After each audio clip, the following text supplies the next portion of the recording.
I guess this is as good a place as any to start a fire. The ground here is very damp. I can squeeze water out of this sand. So I've found myself a piece of bark off a pine tree, a dead pine tree, that I'll place underneath the hearth board so that my hearth board doesn't soak up all that cold moisture. The first step in doing the fire is to start a hole, a new hole in this case. It's called burning it in. We begin by making a little starter notch with our knife.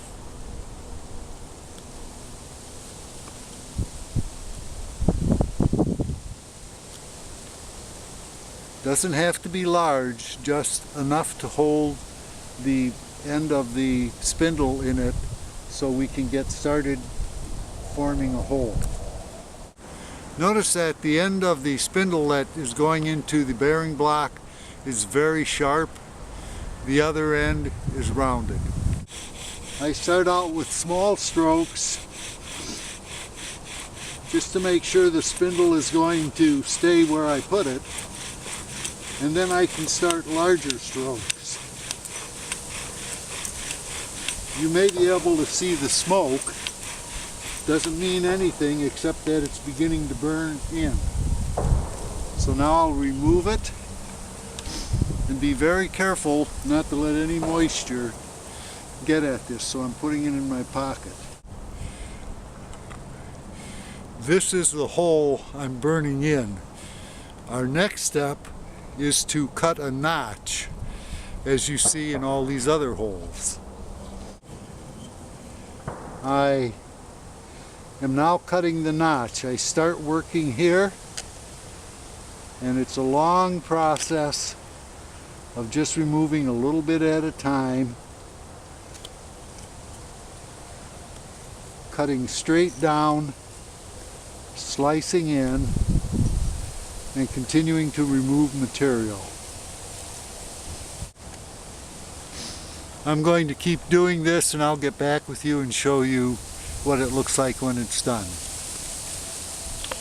The key is to get the center cut almost, but not quite to the middle of that hole, to allow a nice little chimney or channel right here for your dust to come out, and then to just make a little cavity here, a chamber to help it collect here so it retains its warmth. I always err on the side of cutting this too small, because if I decide I need it larger, I can make it larger, but I can never make it smaller. So we're going to move on in just a moment.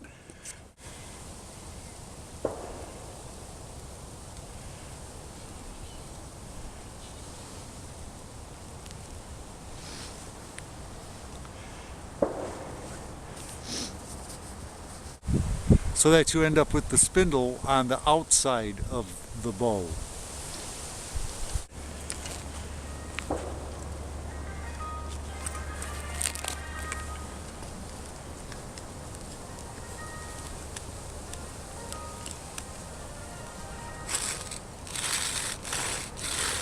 Start with nice, long, even strokes with not much pressure, because you're just warming up the wood. That's all you want to do. Notice the bow is kept level as the strokes continue. After a while, you'll be able to feel the spindle settling into the hole. Then you can begin adding a little more speed. If you can see the smoke now, we just go all out with speed.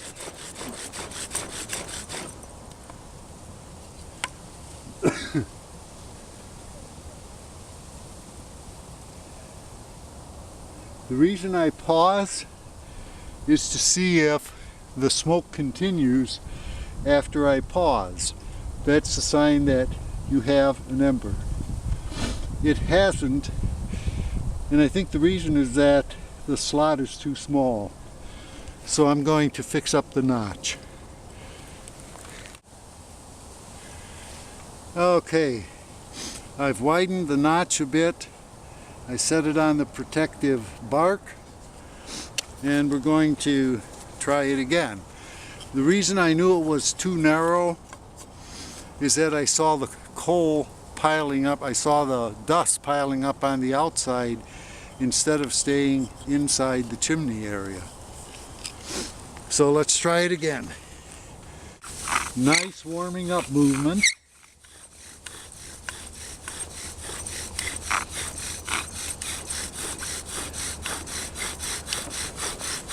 Light smoke, I'm going to go faster.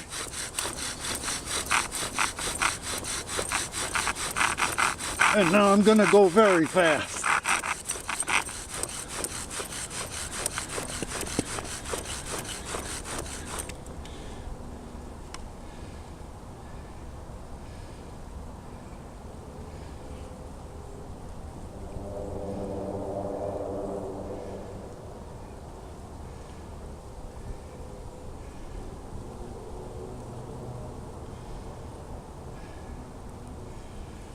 Not yet.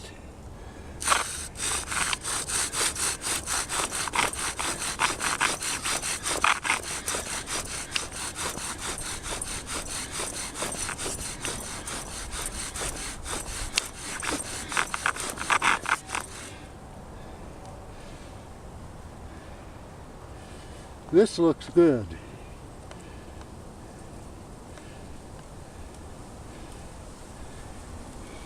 Very carefully remove that.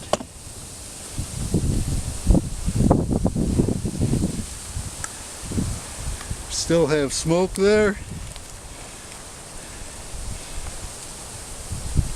Hold that while I move my foot.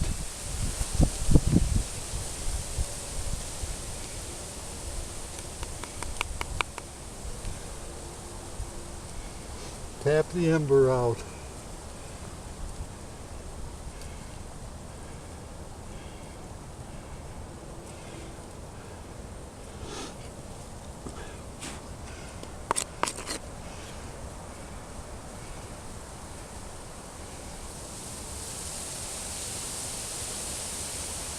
While this delicate little ember builds, I'm going to go get the tinder bundle ready. While I was getting the tinder bundle, a wind came and blew out my coal, so I had to do it again. This one took. I've dropped it in here and dropped some mullein chips on it to help it smoke. And I think I'm just going to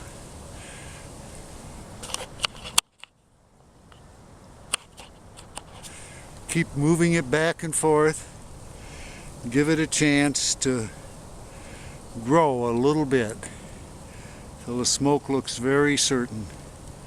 Air has about 30% more oxygen in it than our breath does. In addition, our breath has a lot of moisture in it. So if I can use air to get it going, that's what I use. You can see the smoke starting to come.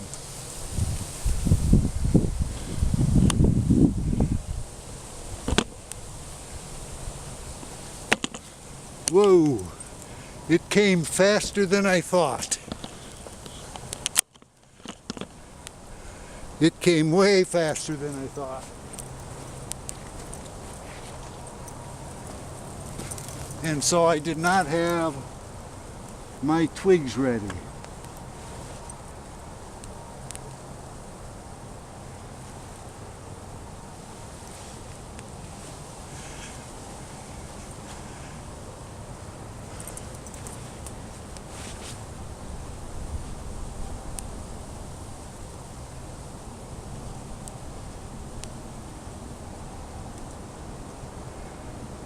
It is to the point now that I can build this to a sustainable fire. I'm not going to do that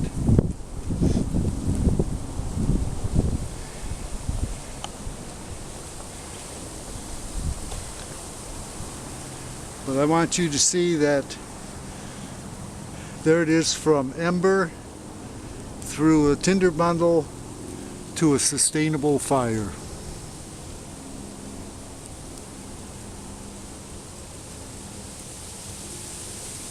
Maybe I should have made a fire and I could have done some cooking here.